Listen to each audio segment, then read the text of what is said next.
Bueno, aquí aprendí muchísimas cosas y como que me reencontré con otras que tenía como por ahí guardadas, ¿no? O sea, muchas ideas acerca como de la filmación, de la posición de la cámara, por ejemplo, que están muy relacionadas con el cine negro, el plano holandés, ¿no? El angulado, que de pronto un día dije, ay, esto debería ser un poquitito así, y de pronto ya se hizo como muy habitual en el rodaje de la película, los movimientos de cámara que sí son muy coreográficos y bla, bla, pero creo que lo que más me dejó y que me sirvió para La Diosa del Asfalto es como tener un elenco tan numeroso, ¿no? Tan numeroso que si bien en la mayoría de las secuencias de esta película son a lo mucho 2 o 3 personajes, pues ya es complicado pensando que las películas anteriores que tenía era o 1 o 2, ¿no? Que no hablaban, ¿no? Y que tenía yo tiempo como para construir el plano como lo hacía en aquellos años, y que ahora además tengo el texto y que tengo 2 o más actores y que tengo la idea que yo creo que sigue de que la cámara cuenta, ¿no? Y que la cámara tiene que funcionar como un actor más dentro de la película, o sea, que no es solo algo que registra lo que ocurre allá, sino que está contando, que está fundamentalmente contando, y creo que eso me funcionó. La Diosa del Asfalto es una película donde todo el tiempo hay 5 mujeres, al menos, ¿no? Que son las protagonistas de la película, que son 5 amigas, y que andan por la vida juntas, ¿no? Todo el tiempo, y entonces sí, de pronto, tuve la oportunidad además de hacer las 2 películas con un periodo de tiempo muy corto. Eso no ocurra casi nunca, ¿no? Y no sé cuánto tiempo o sea, yo quiero que sea el año que entra, pero no sé si puedan pasar 10 años o cuánto tiempo en que vuelva a hacer otra película. Pero en esta oportunidad fue un asunto fortuito y no ocurre con mucha frecuencia, pero en esta ocasión ocurrió, que bueno. Y me enfrenté con eso, ¿no? Con el hecho de que tenía ya que tuve la oportunidad de trabajar con un elenco numeroso, en algunas ocasiones todos juntos, y como las escenas de los bares y esas cosas, que me gustan mucho además, o sea, como mover a mucha gente me gusta mucho. Y aquí en esta película era eso, es también un guión muy dialogado, es también un guión que no es mío, el de La Diosa del Asfalto, y entonces eso como que son muy diferentes. Además, porque lo que mencionaba César es interesante, porque Malú sí me dijo algo, me dijo, yo escribo y tú modifica todo lo que quieras, menos los diálogos, ¿no? O sea, eso sí, no los toques, y si los quieres tocar, me hablas por teléfono y me dices qué es lo que quieres cambiar, y yo lo cambio desde acá o lo cambiamos juntos, pero nada de que los actores dicen, aquí lo voy a cambiar porque yo creo que no. Y lo que ocurre ahí, que me parece importante además, es que de pronto ocurre mucho ¿esto se transmite en algún lado? Ay, sí. ¿Pero en vivo así? ¿O no? Sí, ok. Hay algunos actores muy famosos, ¿no? Que de pronto tú dices, pero ¿por qué me parece que es igualito al anterior? ¿No? ¿O por qué me parece que ha hecho el mismo papel, aunque sean distintos, desde hace 5 películas, más o menos? Y lo que ocurre es un poco eso. O sea, los actores suelen decir, no, y entonces el texto, pues yo lo acomodo como a mis posibilidades, y entonces lo empiezan a decir un poco como ellos dicen los textos de otras películas, y acaban pareciéndose, aunque incluso lo estén actuando distinto, que yo creo que no ocurre, ¿no? Pero sí empiezan a hablar muy parecido en todas las películas, aunque en una sean narcos, y en la otra sean periodistas, y en la otra sean lo que sea, ¿no? Saludos a Demián. Yo no dije eso. Pero ocurre eso, ¿no? Y me acuerdo que una vez se lo dije así muy violentamente con ellos no era difícil.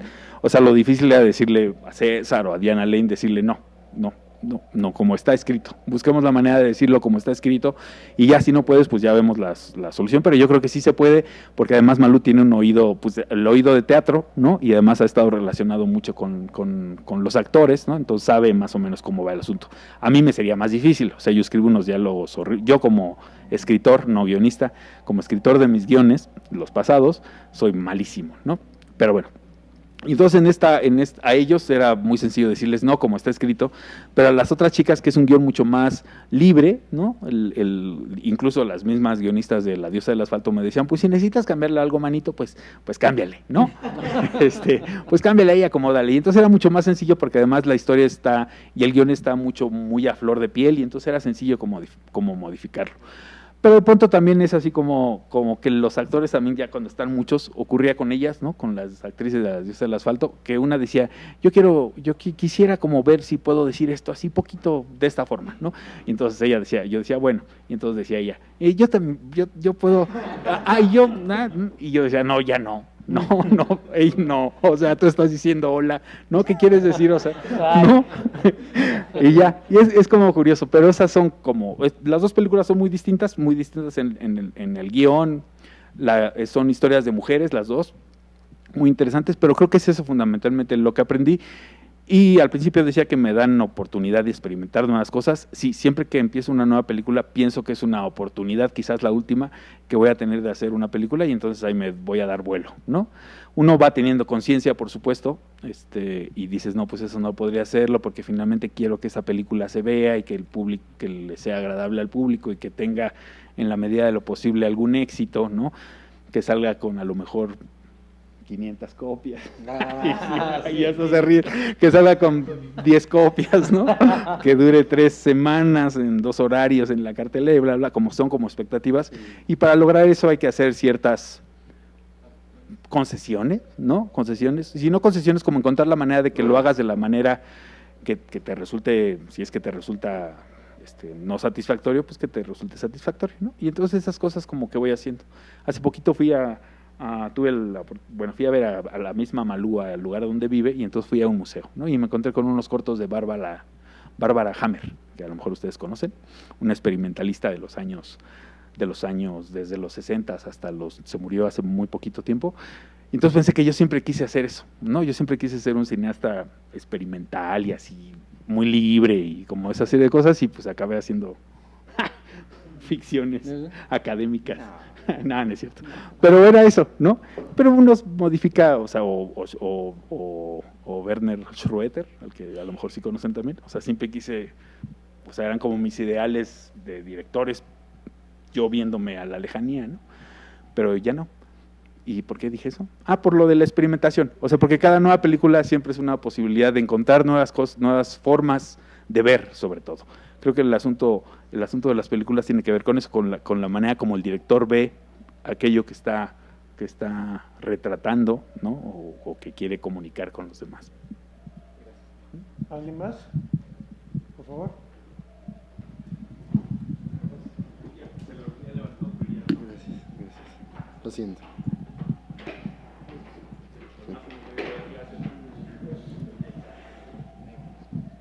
Pues mi pregunta va a la estética. ¿Cómo fue que decidieron la estética general de la película? ¿Cuándo usar blanco y negro? ¿Cuándo usar el color? ¿Cuándo encuadrar un plano? ¿Cuándo usar un plano holandés, etcétera? O sea, ¿cómo se tomaron esas decisiones? Yo siempre digo, ¿por qué nadie le preguntó a Ismael Rodríguez por qué filmaba como filmaba, ¿no? Y luego yo cuando me preguntan no sé qué decir. No, pero bueno, el principio es que sí tenía muy claro que es un thriller, ¿no? A mí hay muchas, me gusta fundamentalmente y mucho el cine mexicano, ¿no? Y entonces pues la mayoría de mis referencias o las que hago públicas, no porque me avergüencen las otras, sino porque quiero hacer énfasis en las mexicanas, es el cine mexicano de todas las épocas, ¿no? Pero hay muchos cineastas que me gustan, entre ellos Gabaldón y el Indio Fernández y Alejandro Galindo, el de los 40s y 50s, y de pronto como otros cineastas, Juan Manuel Torres en los 70s, y muchos cineastas, ¿no? Y entonces todas mis películas están llenas como un poco de eso, ¿no? En el caso de esta película, pues bueno, tenía claro que es un thriller, ¿no? Y de entrada como que siempre el blanco y negro estaba muy asociado a lo que he hecho. De las 5 películas que he hecho, creo que 3 son lo veo a él como así. 3 son en blanco y negro, ¿no? 3 son en blanco y negro. Sí las he visto. Y sí, 2 son en blanco y negro y color, y 2 son en color, ¿no? Ya son muchas. Bueno, pero o sea, como que el blanco y negro regresa habitualmente porque es de alguna manera también la forma como empecé tu ópera prima. El formato con el que empecé a filmar, ¿no? Sí, empecé a filmar y me gustaba mucho el blanco y negro. Y además había leído por ahí algún pintor que decía que lo mejor era empezar en blanco y negro, dominar la gama de grises y el blanco y negro, la gama de grises, no me meteré en complicaciones, y después pasar al color, ¿no? Y yo dije, pues yo voy a hacer eso, voy a lograr hacer unas películas en blanco y negro bien increíbles, y ya ahora cuando lo logre y cuando tenga dinero para pasar al color, pues entonces paso al color, porque la realidad es que también en blanco y negro te permite tener, te facilita un poco tener una dirección de arte que controles más que cuando es en color y no tienes dinero, ¿no? Pero bueno, el blanco y negro es por eso, porque era un thriller. El formato un poco cuadrado es porque yo aparte de que me gusta ese formato, hice un corto que se llama Muchacho en la barra Se masturba con rabia y osadía, que está también, que quería parecer Super 8, ese, y el Super 8 es más cuadrado todavía que este. Pero empecé a filmar y aprendí a componer, digamos, en el 16, en el formato del 16, que es un poco este es el formato clásico de los años 30, 40 y 50, ya en el 60 se empezó a hacer un poco más amplio, y bueno, se hizo muy amplio en Estados Unidos con el panorámico y todos ellos, pero bueno, me gustaba, ¿no? Me parecía que era un formato que por la manera como contiene los elementos dentro del cuadro, pues se acerca muchísimo, y aparte porque muchas de las películas que hemos visto que son cine negro, pues están como en ese formato, por la época y por decisiones de los directores, ¿no? Lo demás es un poco, yo suelo hacer como lo que le digo, mi tarea, el mayor tiempo antes posible, ¿no? Como hacer como diagramar de alguna manera cómo voy a filmar la película con movimientos de cámara, tamaños de plano y movimiento y la coreografía un poco, ¿no? de los actores en relación con la cámara, y lo reviso un día antes, ¿no? Y eso lo reviso un día antes, y siempre me doy la oportunidad de que cuando llego a la locación, o sea, la locación me diga un poco qué puedo hacer ahí, porque ocurre que de pronto tú haces planes ideales y llegas ahí y no puedes hacer nada porque no cabe el dolly, o el lente que habías pensado que era un 50 no te permite hacer el plano que querías porque necesitas un lente más abierto y bla, bla, ¿no? Entonces lo que hago es eso, es hacer como un diagrama en el que creo que estoy contando las cosas, dándole el énfasis necesario a través de los tamaños de cuadro y del emplazamiento de la cámara, y luego llego a la locación y lo tengo y veo si sirve y lo hago. Y si no sirve, lo modifico ahí. En realidad, y esto también se lo leí hace poco a Bresson, porque Bresson y yo, es cierto, pensamos lo mismo. Él decía que descubría que él también hacía planes muy diseños muy detallados de cómo iba a ser la película, pero que se daba cuenta ya para el 70, para El Diablo probablemente y todos ellos, que las cosas que mejor había resuelto las había hecho cuando había llegado a la locación y lo había decidido ahí, ¿no? Y es un poco eso, ¿no? Sí, digo, hay elementos muy claros, como el plano angular, pues es un poco un plano asociado con el cine negro, el contraste también. El asunto del blanco y negro y el color tiene que ver con una manera que me propuse como de aclarar los cambios de tiempo, ¿no? Para mí, el blanco y negro es el presente, el año 95 en el que corre la película, y el color son los flashbacks, o sea, es el tiempo pasado en el que Aida era fotógrafa, estaba embarazada, la asaltan, ella pierde al niño, y es también el momento en el que tiene una relación estrecha con Marta. Si se dieron cuenta, por supuesto, en el presente ellas nunca se encuentran, o sea, se encuentran solamente en el pasado, pero en el presente no vuelven a estar relacionadas solo a través de Vicente, y hasta el final en el que Vicente le entrega el álbum que tenía Marta, ¿no? Pero ellas no vuelven a encontrarse nunca. Entonces, por eso creo que es importante cuando Vicente le dice, sí entendió todo lo que quisiste, todo lo que querías que ella entendiera, sí, finalmente lo entendió, y es cuando se oye en off que le dice, eres una mujer hecha y derecha. Pues es lo que sucede con la película. ¿Alguien más?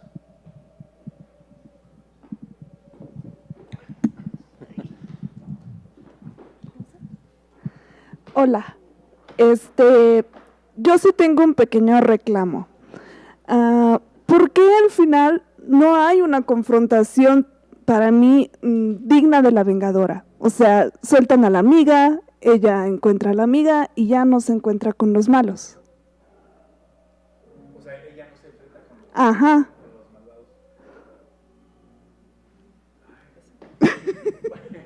Yo la verdad es que creo que no hacía falta, ¿no? O sea, yo creo que no hacía falta un enfrentamiento frontal, digámoslo, ¿no? Entre ella y o sea, porque en la película era un guión muy largo, y había varios encuentros a lo largo de la película parecidos al del inicio, al del hombre que la intenta seducir y que le dice, pues verás que yo no soy lo que pensaba y estoy aquí para hacerle justicia a Ana Francisca, no, con la que te pasaste de lanza. Y había varios así a lo largo de la película que decidimos, sino que no pudimos filmar, que se quedaron afuera desde la primera revisión antes de filmar la película, ¿no? Porque nos parecía que ese primero era el importante, ¿no? De alguna manera, sí, de lo que va la película y un poco tiene que ver con lo que acabo de mencionar de lo que le dice a Marta, es que también uno de los objetivos de Aída en su relación con las otras mujeres es lograr que ellas mismas tomen conciencia, o sea, que no sea ella que nada más llega y dice, sí, ya te vengué, ¿no? Sino que sea ella misma, como en el caso de Marta, la que toma una acción decisiva y mediante su acción, o sea, si ustedes, o sea, Marta es la única. Eva lo entiende, ¿no? De alguna forma, Eva entiende lo que le sucede y lo mismo los otros personajes, pero finalmente es Marta, la que no es mujer biológica, como suele decir Malú, la que toma la acción decisiva para lograr que todos estos pillos acaben en la cárcel. Eso me parece que es importante. Y me parece que es importante que Aída logre que esas otras mujeres actúen de manera sin que ella sea como lo mencioné antes, la que vaya y le dé sus cachetadas al maloso, sino que sean ellas las que, en algún sentido, por su propia mano, obtengan justicia, ¿no? Es eso, sí. Sí. No lo había pensado, pero creo que estaba por ahí. Y la respuesta me quedó bien. La voy a decir para después. No, pero sí era un poco eso. Sí, porque me acuerdo que lo platicamos lo platicamos alguna vez con Malú. Sí, porque yo pedía cosas que me parecía desde mi visión, diré masculina, ¿no? Que me parecía que ella tenía que hacer Aída, ¿no? Y ella me decía, no, eso no lo puede hacer una mujer y menos esta mujer, ¿no? Y yo decía, sí, pues sí, claro. Y así entendí muchas cosas a lo largo del año que estuve escribiendo y que teníamos conversaciones, Malú, sobre lo que yo quería y lo que ella me ofrecía, ¿no? Y así fue como llegamos al guión. Por ejemplo, para el personaje de Marta, Malú vive en Nueva York desde hace muchos años, por diversas razones, pero por un asunto un poco similar a lo que ahora ya se denuncia que se denuncia, ¿no? Pues un asunto como de abuso de la parte masculina, y entonces ella decidió, me voy de aquí, no puedo seguir viviendo en ese país, y se fue. Y entonces para el personaje de Marta, ella conocía y desde allá sigue haciendo activismo por México y por muchas otras causas, ¿no? Entre ellas un poco la de los derechos LGBT y de las personas trans. Y entonces para escribir el personaje de Marta sí se fue a entrevistar a muchas personas trans, ¿no? Que de alguna manera son las que le dieron carácter y cómo construyó al personaje de Marta. Y digo esto por estas conversaciones que teníamos, ¿no? Que yo de pronto le decía, no, es que entonces el personaje trans tiene que hacer tal cosa. Y entonces ella me decía, no, eso no lo puede hacer, porque no solo porque yo lo diga, sino porque todas las personas a las que he entrevistado opinan y actúan de tal forma y no quieren hacer tales cosas y no quieren que se les vea de determinada manera y toda esta serie de cosas. ¿Alguien más?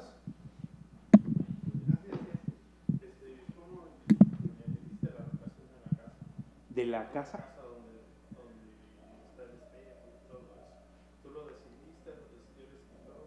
¿Dónde está el espejo?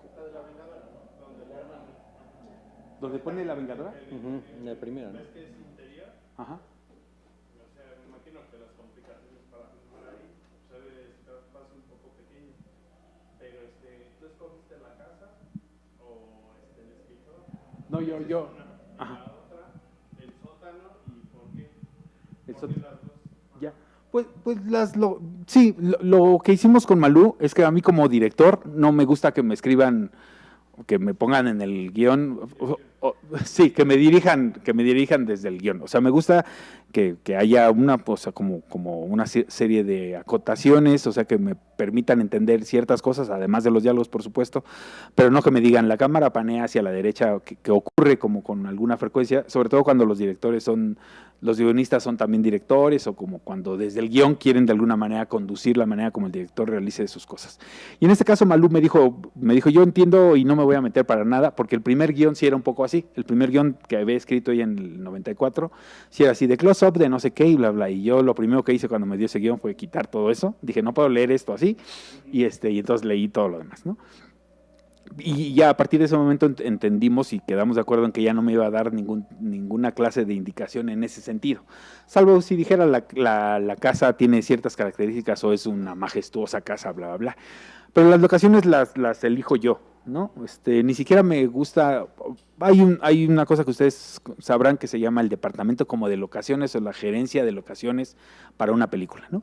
Entonces ocurre, ustedes si van al cine con alguna frecuencia y ven películas mexicanas, que estaría muy bien, todas, ¿no? Pero se darán cuenta que de pronto dicen, ay, en esa casa, ¿no? Y dices, sí, en esa casa es donde Marta Gareda en la película anterior había hecho no sé qué, y luego dices, o ves una película independiente y dices, ay, en ese bar es donde, ¿no? Y entonces te das cuenta que las películas están filmadas en las mismas locaciones. Y lo que pasa es que lo que se ha hecho un poco con este asunto de la gerencia de locaciones es que las personas ya tienen los gerentes de locaciones tienen con una carpeta con muchas locaciones y entonces te dicen, bar, mira. Entonces te enseñan bares y tú dices, este bar está muy bueno y si no vas al cine y si no vas al cine sobre todo, dices, me gusta ese bar, y entonces después ya cuando filmas y vas al cine dices, ahí filmé yo y ahí filmaron otros 15, ¿no? Entonces lo que yo hago es que no me gusta hacer esas cosas, todavía si tengo posibilidad yo mismo voy con los de locaciones, porque lo que sí no hacer lo que sí no sé hacer es tratos con la gente de las casas, pero sí busco yo mis propias locaciones y busco ciertas características, ¿no? Aparte de tener una visión como de cómo se van a mover los personajes, pues de que sea físicamente interesante. Porque digo, también podría filmar en un foro en el que hago paredes abatibles y entonces quito las paredes y me muevo por donde quiera. Pero el hecho mismo de que, por ejemplo, de pronto yo diga, aquí voy a poner un riel en este pasillo y me voy a meter a la habitación con la mujer que viene cargando al borracho y voy a entrar. Y de pronto llegas ya con el dolly y no cabes, ¿no? Y dices, ¿y ahora qué voy a hacer? Y entonces te obliga a echar a andar el de arriba, ¿no? Y entonces eso te da como posibilidades nuevas, ¿no? Pero por eso creo que es muy bueno como que tú mismo busques tus locaciones. Esa locación, nos habían enseñado muchas locaciones, y entonces yo decía, no, yo para esa casa quiero una locación virgen, ¿no? O sea, una locación que nadie haya tocado antes, ¿no? O que nadie... Ahora ya en esa película, en esa casa donde filmamos eso, pues ya se hicieron series y películas y bla, bla. Pero yo fui el primero, fue mía por primera vez, ¿no? Pero sí, eso es importante. O sea, como que la locación, sí, como que te dé posibilidades también de hacer cosas y como de hacer que los personajes se muevan y que tú tengas oportunidad de registrar ese movimiento de la manera no solo interesante, sino que sea dramáticamente importante. El asunto de la bodega, yo sí quería una bodega que nos fue imposible, una bodega como Bardilla, como película de Alejandro Galindo de 5 contra el mundo y cosas por el estilo, así con que bajara la escalera y entonces llegara a un lugar con una lámpara cenital así como esas y bla, bla, bla, y pues no había, ¿no? O sea, no había lugares por ningún lado, y entonces me acordé que alguna vez cuando era joven iba a un antro que se llama El Histeria. ¿Alguien ha ido a La Histeria? Todavía está por ahí. Que es un antro de... ¿Tú sí? ¿No? Que está por... que es un antro... No, yo no voy a antro. No, que está por Avenida Oceanía, ¿no? Por allá antes del Metro Oceanía, por supuesto, por en Avenida Oceanía, y es un antro grandísimo, ¿no? Grandísimo, y hay espectáculos de muchas cosas. Y entonces yo recordaba que alguna vez, por alguna razón, ya me acordé por qué, pero bueno, me metí a una puerta y entonces vi unas cosas muy extrañas que había ahí, como unos estacionamientos atrás de unas puertas, ¿no? Y entonces yo dije, mira, o sea, lo recordé y dije, por allá yo recuerdo que había un bar, ¿no? Íbamos como al bar, porque hay un bar en la película, el bar el bar de Marta, ¿no? Y entonces fuimos a verlo y pues no funcionaba para nada porque ya estaba muy derruido, pero dije, pero allá atrás había unas cosas. Y entonces llegamos al estacionamiento del antro, un antro inmenso, y entonces dije, pues esto puede ser la guarida de Aída, ¿no? Está el antro ahí al lado, aunque no lo veamos, pero como que ahí, como que tiene el espíritu de que allá del otro lado está ocurriendo lo de la fiesta, y así fue como encontramos ese es un estacionamiento, sí. Sí, y ya el director de arte ya le puso ahí todo lo que hay ahí alrededor. Dentro de ti, por ejemplo, la casa, digamos, ¿tú la tenías así clara o tenías otra idea? Uno tiene unas ideas así como que dice, quisiera que aquí estuviera el cuarto de no sé qué y que a lo mejor hubiera un pasillo, y entonces le haces un dibujito al gerente de locaciones y él ya va y ve una casa y dice, pues aquí está el cuarto que tú quieres aquí, no está acá, pero está acá, y bla, bla, ¿no? Y entonces así. Pero en general sí. O sea, yo, por ejemplo, sí cuando leo un guión voy pensando como en las locaciones y sí voy voy como imaginando cómo se moverían los actores y cómo sería el asunto, y ya tengo una idea como de la geografía del espacio, eso. Y entonces ese espacio se lo comunicas al gerente de locaciones y ellos ya van buscando como cosas, ¿no? Y ocurren cosas muy interesantes. Es para un documental el asunto de las locaciones, pues sí. ¿Alguna otra pregunta? Pues tal vez que César nos cuente un poco desde el casting, no sé si te lo escribieron a ti. ¿Sí? Me lo escribieron a mí. Pues Malú me preguntó, o sea, si ya estaban como todos los personajes, y entonces me dijo si ya tenía algunos actores en mente o si quería trabajar con algunos actores. Y yo le dije que sí, o sea, le dije que estaba Diana Lane, que estaba Giovanna Zacarías, que fue una complicación, que fue una complicación, y le dije que conocía a César desde muchos años antes y que me gustaba mucho y que yo pensaba que podía hacer el papel de Marta. Y entonces ella ya con sus mecanismos de espionaje, sí, pues poco a poco fue enterándose de todos ellos, ¿no? Sí. Y así, ¿sí entró en comunicación contigo, no? sí. Sí. Y entonces ya como que se comunica con ellos y entonces ya, además de escribir como para mí, pues escribe también pensando ya en los actores, ¿no? Como en sus posibilidades. Sí, a mí me preguntó ella, pero, pues yo no la conocía todavía. Entonces se me hacía muy raro. Dije, ¿esta mujer quién es? Porque es muy particular ella. Y cómo se comunica y todo. No, es muy Es encantadora. es encantadora. No. Entonces sí, de repente como que también como que hace preguntas muy, muy específicas o hasta muy sencillas. O sea, ¿qué música te gusta? X, o sea. Y me llamaba mucho la atención porque de repente la siento como muy, pues como esta superhéroe, o sea, tiene una mente brillante y siento que dijo, pues esto que yo le dije, ¿qué? No dice nada, ¿no? Pero a ella le dijo todo, entonces de ahí se agarra y es una locura. Entonces de repente recuerdo ahorita unas cosas que me dijo, oye, ¿y esto te gustó?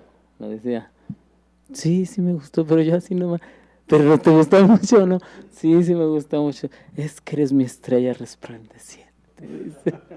Entonces me gustó mucho también la relación con ella porque tampoco eso me había pasado. Digo, también de las cosas que yo aprendí en este proceso, bueno, trabajar con Julián, ver cómo toda esa idea que tiene él y cómo reinterpretar a un director, el ojo que quiere ahí, luego también el Alejandro cuando te dice algo, pues sí, es un sabio de lo que hace, ¿no? Entonces vas aprendiendo, yo fui aprendiendo muchísimo aquí, la verdad. Me dieron una cátedra impresionante de todo, yo por eso disfrutaba mucho, la verdad, cada día o cada llamado que tenía, sí lo disfrutaba y siempre estaba tratando de estar atento, porque no nada más para que no regarla, ¿no?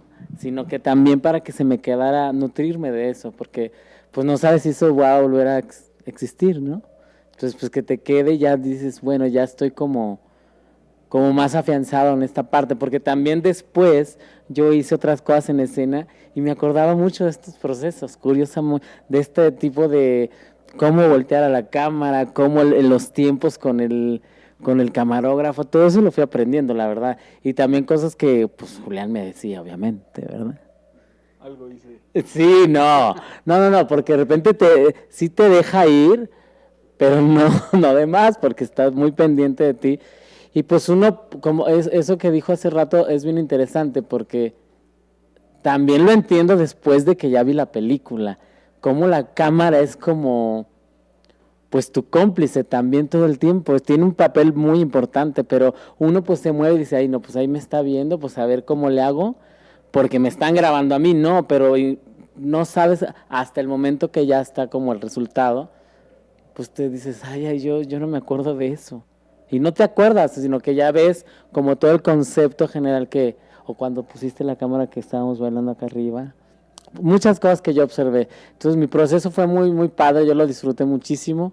También fui descubriendo como esta convivencia de la gente, los actores de cine que de repente pueden ser como, pues duros, ¿no? Ya dinos nombres, ya. Los nombres, no, al contrario, como que te imponen, como que te puede imponer, entonces de repente dices, uy, estoy enojado conmigo, me dijo el texto así esta perra. Entonces, y bueno, de repente sí se vuelve como bueno, yo lo que viví fue como un proceso de estar entendiendo de que, y lo fui viendo con gente que yo en la convivencia, con amigos gays o amigas trans y eso, me fui dando cuenta de cómo ese personaje era muy importante, Marta, pero también cómo influyen estos personajes en una sociedad, porque de repente nos imitamos lo peor del otro, pero queremos hacerlo, entonces nos vamos reflejando con estos espejos y no te das cuenta que tú tienes esa decisión, tienes esa personalidad y esa forma de tomar conciencia de lo que quieres hacer, pero no lo hacemos. O sea, entonces empezamos a imitarnos de lo peor hasta que tomamos y hacemos una reflexión. Y siento que Marta, cuando yo lo entendí más, entendí que este personaje era como el reflejo de las mujeres o de lo femenino, ¿no? Y también como alejarse de todo. Por eso cuando entrega como estas evidencias, para mí es como soltar, ¿no? Y decir, ya, esta es mi conciencia, yo agarro este rumbo, me recupero, suelto el machismo también, ¿no? Porque mucho del machismo siento que parte también de esa aceptación de las mujeres, no tanto del otro, sino que de ellas mismas aceptar esas propias convicciones del otro, ¿no? Entonces, como que entendí mucho ese parámetro del personaje, pero también cómo funciona, como este mundo de intelectuales del cine, porque pues sí, son increíbles, la verdad yo me fascinaba, ¿no? La verdad, y yo no sé si voy a tener, porque todo el mundo, fue mi primera, ¿no? Pero los demás, pues ya tenían más trabajos, más cortos, más pelis, pero incluso decían que este crew era bastante bueno, o sea, todo el mundo se llevaba bien, o decían, me acuerdo mucho que decían, el de maquillaje se llevaba bien con el de vestuario, cosa que nunca sucede, ellos mismos se retroalimentaban y era padre, y todo el tiempo nos estábamos riendo, todo el tiempo. Julián no se enteraba, yo creo, pero cuando no nos tocaba estábamos en el camper y muertos de la risa, y creo que eso nos permitió también acercarlos y conocernos más. Yo los fui conociendo, yo la que conocía mucho desde toda la vida fue a Giovanna, y me tocó muy poquito trabajar con ella, por ejemplo, pero nos conocemos de muchísimos años, ¿no? Hemos trabajado en otras cosas. Pero los demás así los fui conociendo como en esta convivencia, que ni siquiera repetíamos los textos, era como, hubo una química muy natural, pero también nos fueron llevando, como todos estos personajes nos fueron llevando a que eso sucediera. La verdad yo estoy muy agradecido con la vida y con Julián y con la carrera, ya la verdad estoy muy feliz. Okay. Y te quiero. Muy bien. Y ya. ¿Alguna otra pregunta? Pues bueno, ahorita hablando de tus experiencias, ¿no? Con esta película, me gustaría saber qué fue como lo más difícil que te enfrentaste ante pues ya esta labor como actor. Híjole. Pues siempre me cuestionaba mucho si estaba haciendo bien mi trabajo, la verdad. Entonces, porque nunca me había visto, ¿no? Ahí del otro lado, entonces no sabía, siempre tenía muchas dudas. Y aunque tiene ciertas herramientas, pues dudas mucho. Yo dudaba mucho de mí, pero lo único que me sentía más seguro es como, pues claro, está ahí un director y un súper fotógrafo que te van a cuidar. Y entonces yo como que me fui soltando más, ¿no? Pero creo que también me costaba mucho trabajo a mí entender como toda esta parte social, lo que sucede en la película, porque también lo vives al día a día, ¿no? Y me recordaba a muchos amigos o gente que ha pasado mucho maltrato o también muertes y gente con la que yo hasta he bailado y ya están muertos o los han matado, ¿no? Entonces como que fue un momento para mí muy crucial, entonces era mucho reto porque también no quería que hacer un personaje donde cayera en el cliché de la trans, donde todo el mundo pues nomás, como tienen unos conceptos de repente, a nivel comercial, que eso es lo que más he visto yo, como esos personajes gays, donde les dan un tratamiento que en lo particular a mí no me gusta, y creo que ese personaje me gustaba mucho por eso, ¿no? Pero también sentía como mucha responsabilidad, y me fui dando cuenta cómo podía ponerle estas pequeñas dosis, ¿no? Y que también me costó muchísimo entender que pues ya lo estaba haciendo y ya estaba esto arrancado, y también pues pues no sé, me desconocí y también me conocí en el proceso, siento.